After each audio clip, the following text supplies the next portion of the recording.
Hello everyone! For this week's presentation, I am going to be discussing the somewhat controversial topic of the Affordable Care Act.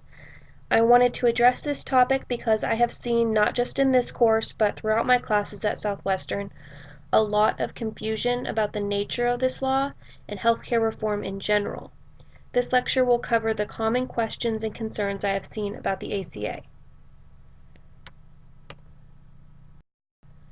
Like I said, I will be addressing the common issues I've seen in regards to the ACA, but this is by no means an exhaustive review of the law. The law itself is very extensive and covers far too many areas for me to summarize in a simple PowerPoint.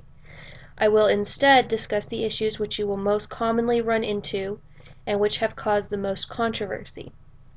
I am also going to discuss the reception of the law by the public, healthcare professionals, and of course, our politicians.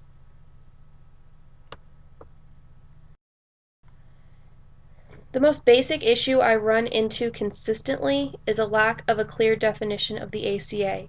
When I say the Patient Protection and Affordable Care Act, I often get blank stares. This is the official title of the Affordable Care Act, which was passed in 2010. The law is most generally referred to as Obamacare. Now, if you've had any of my courses in the past, you know that I really don't like the term Obamacare. This name was originally used as a pejorative term, and while the Obama administration has attempted to co-opt this name and make it more positive than derogatory, I still find it somewhat misleading. This law took the cooperation of hundreds of Republican and Democrat politicians, many of whom were opponents of President Obama. The term Obamacare attributes this law solely to the Obama administration, and therefore attempts to exempt the politicians who actually passed the law from any responsibility for how the law is implemented. This law is all of our responsibility. That being said, the Patient Protection and Affordable Care Act is still a mouthful, so you will most frequently hear me call it the ACA.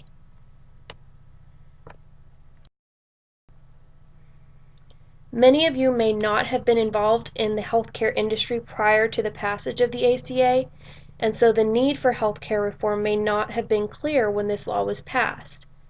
Prior to the ACA, we faced an economic crisis due to spiraling healthcare costs.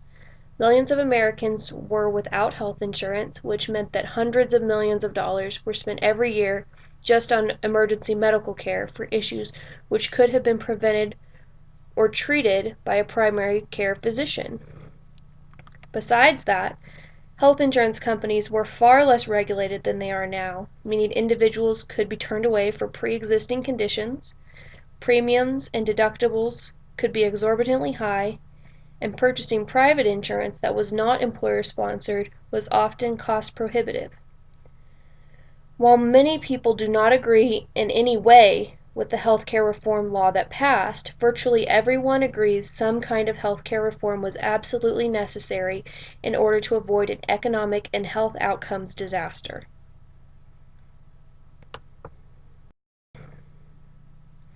The ACA addressed a lot of the issues facing the healthcare industry in 2010.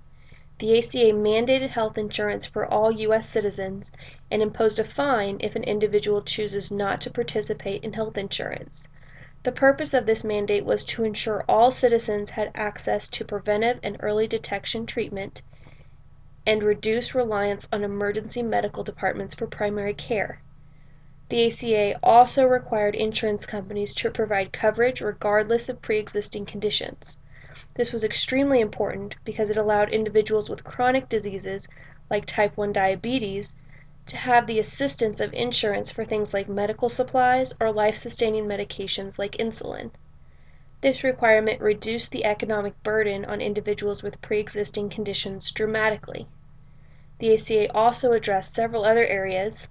It mandated companies with more than 50 employees to provide employer-sponsored health insurance, extended coverage for adults on their parents' insurance to age 26, regardless of their school or employment status, mandated all plans provide free preventive care, which includes birth control, and establish a health exchange, which most of us know as the healthcare.gov website, which in theory allows individuals to compare and purchase healthcare plans, provided the website is actually working.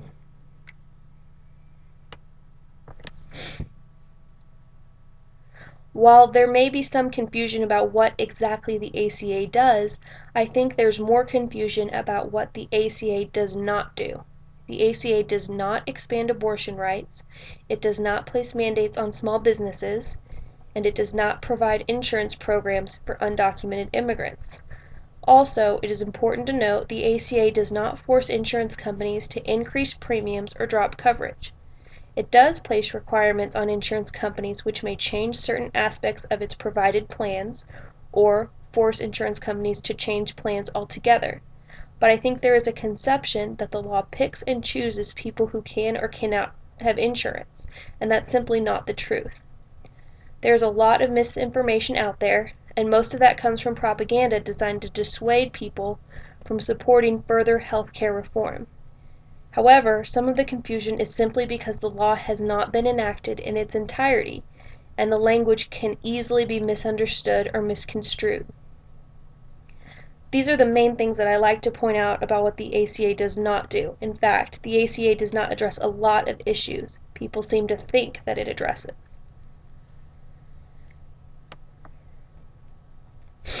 As I'm sure you know, there's a lot of controversy surrounding the ACA and its implementation, and there are several reasons for that controversy. Probably the most talked about issue is whether or not the individual mandate is constitutional. Though the Supreme Court has upheld the constitutionality of the law, several states continue to contest the individual mandate. My own state, Kansas, recently joined a pact with several other states to reject the ACA's implementation. Now, their efforts will almost certainly be ineffectual, but they are making a point nonetheless. Another controversial point is the expansion of birth control availability. Many religious institutions oppose this expansion, and private for-profit corporations are even stepping forward, claiming their own right to religious freedom is infringed upon by the mandate. These issues aside, probably the most vocal objection has come from political parties and their affiliated news outlets.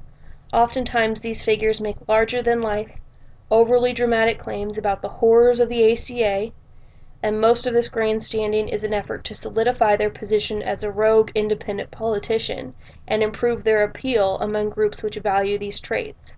However, these claims are generally not accurate and contribute to the public's overall confusion about the law.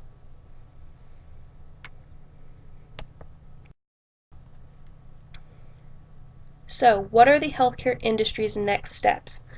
Obviously, this is confusing, controversial territory, but I think it is obvious additional legal steps need to be taken to clarify issues surrounding the ACA. In order for these issues to be resolved, political parties will have to cooperate and consider the best interests of the American people. Furthermore, we, as healthcare professionals, must invest ourselves in fighting for quality legislation and educating Americans about the details of the law. Hopefully this review has been helpful. I know I have only glossed over some of the issues, so I encourage you to look at my references and do some of your own research. It is so important we healthcare professionals have a clear, unbiased understanding of the law so we can advocate for our patients. It is extremely complicated and covers a lot more ground than I could possibly review in this presentation. If you have any more questions, please send me an email and I will do my best to find you an answer. That's all I have for you today. Thank you so much for your time and have a wonderful week.